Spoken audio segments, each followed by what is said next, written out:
Hello everyone, welcome back to BM education class 10। तो आज हम पढ़ेंगे कोरोजन्स एंड द रैंसिडिटी। तो आज हम क्या पढ़ेंगे? कोरोजन एंड द रैंसिडिटी आपका लास्ट टॉपिक है इस चैप्टर का। ठीक, तो शुरू करते हैं। कोरोजन होता है क्या, पहले जानते हैं। कोरोजन वो होता है जब भी कोई मेटाल्स व्हेन अ मेटाल, तो कोरोजन होता हमारा है व्हेन अ मेटल, जब कोई मेटाल, व्हेन अ मेटाल क्या होता है, इज अट्रैक्टेड, जब हम कोई मेटल को अटैक किया जाता है, अट्रैक्टेड बाय अ सब्सटेंस,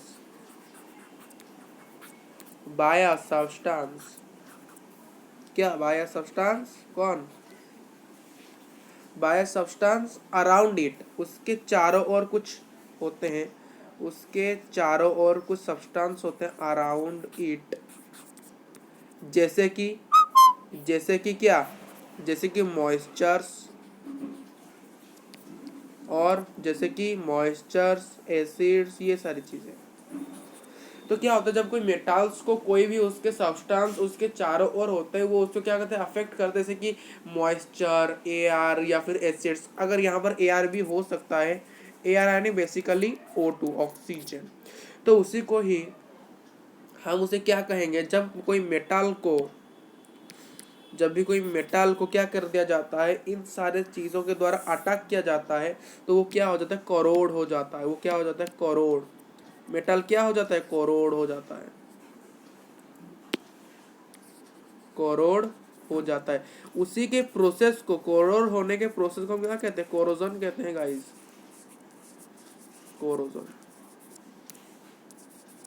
एक सिंपल सी डेफिनेशन कोरोजन की ये है कि oxidation of metals is known as, oxidation of metals is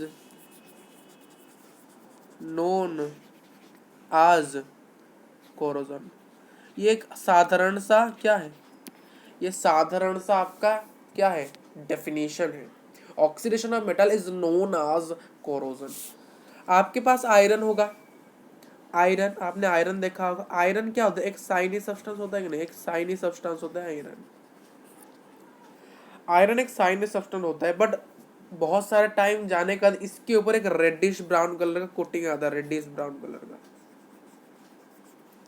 वो रेडिश ब्राउन कलर का इसके ऊपर एक कोटिंग आ जाता है, जिसे हम धीरे धीरे क्या कहने लगते हैं, आयरन रस्टिंग हो रहा है, तो उसे हम क्या कहते हैं, रस्टिंग ऑफ आयरन। जब आयरन के ऊपर एक परत लग जाए रेडिश ब्राउन कलर का, उसे हम क्या कहेंगे, रस्टिंग ऑफ आयरन। ठीक है, रस्टिंग ऑफ आयरन। भाई ये जो रेडिश ब्राउन है, ये किसका एक्चुअली किसका परत लग जाता है, किसका ओवरले उसके ऊपर रहता है, वो होता है फेरिक ऑक्साइड का। फेरिक ऑक्साइड का लेयर इसके ऊपर लग जाता है, Fe2O3 का लेयर आयरन के ऊपर जो लग जाता है, तब हम कहते हैं रस्टिंग हो रहा है आयरन का, टाइम टू टाइम वो करोड़ हो जा रहा है। ऐसा एग्जाम्पल है, अगर आपके पास ये सिल्वर हो, सिल्वर का फॉर्मूला क्या है, Ag। या फिर आपके पास क्या हो, कॉपर, कॉपर का क्या, Cu। अगर सिल्वर के ऊपर ब्लैक कलर की कोटिंग लग जाए, ब्लैक कलर की कोटिंग, तब आप इसे करोड़ कह सकते हैं, ये करोड़ हो गया है। ये ब्लैक कलर की कोटिंग किसकी होती है एक्चुअली में, ये होती है सिल्वर सल्फाइड की, सिल्वर सल्फाइड की होती है। अगर आपके पास कॉपर हो, तो कॉपर के पास अगर ग्रीन कलर की कोटिंग लग जाती है, तो एक्चुअली हमारा कॉपर क्या है, करोड़ हो जा रहा है। ये किसकी, ये किसका होता है, ओवरलेयर ग्रीन कलर का, कॉपर कार्बोनेट का, कॉपर कार्बोनेट का। ठीक है, अगर मैं आगे बढ़ूँ, रैंसिडिटी क्या होता है, रैंसिडिटी होता है जब जो फैट्स थे, जो कि खाने में जो फैट्स होते हैं या फिर ऑयल्स होते हैं, वो धीरे धीरे क्या होने लगते हैं, ऑक्सीडाइज्ड हो लगते हैं, ऑक्सीडाइज्ड होने लगते हैं। तो यहाँ पर एक और चीज़ बताने वाला हूँ कि मैं, यहाँ पर जगह है क्या, तो इसके प्रिवेंटेशन कैसे करेंगे, इससे बचेंगे कैसे, प्रिवेंटेशन इससे बचेंगे कैसे। पहला कुछ पॉइंट्स में लिख लेता हूँ, ऑयलिंग, ऑयलिंग, दूसरा पेंटिंग, तीसरा क्रिस्टलाइजेशन या फिर ऐसे ग्रेनुलाइजेशन, ये सारे चीज़ें हैं आपको याद रखना है, प्रिवेंटेशंस। तो ये है ऑक्सीफैट्स। और जब फैट्स या फिर ऑयल जब ऑक्सीडाइज हो जाते हैं तो वो क्या हो जाते हैं, वो रैंसाइड हो जाते हैं, वो रैंसीड हो जाते हैं। और उनका जो स्मेल होता है खाना का और जो टेस्ट होता है वो क्या होता है, चेंज होने लगता है। तो इसी को ही हम क्या कहते हैं, रैंसिडिटी। इसी प्रोसेस को क्या कहते हैं, रैंसिडिटी कहते हैं। कुछ एग्जांपल्स देखेंगे कि, या फिर सिंपल सी डेफिनेशन हो सकती है, ऑक्सीडेशन ऑफ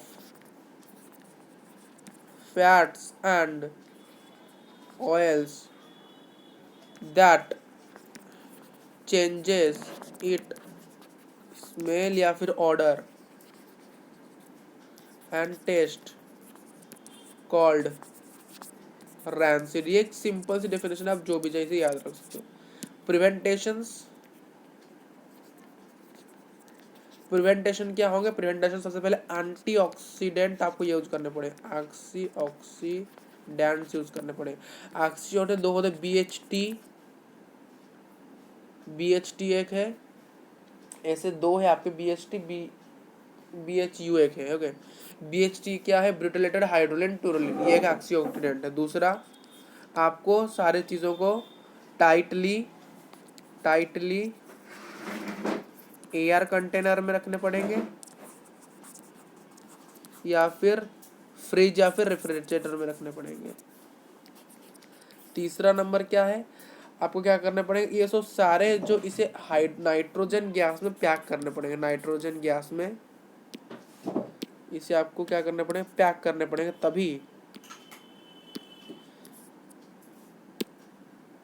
जब आप इसको नाइट्रोजन गैस में टाइटली पैक करोगे तो ये ज़्यादा डिस्ट्रॉयड या फिर ऑक्सीडाइज्ड नहीं होगा। ठीक, ये आपके प्रिवेंटेशन और आंसर टॉपिक हमारा यहाँ पर खत्म होगा। Thank you.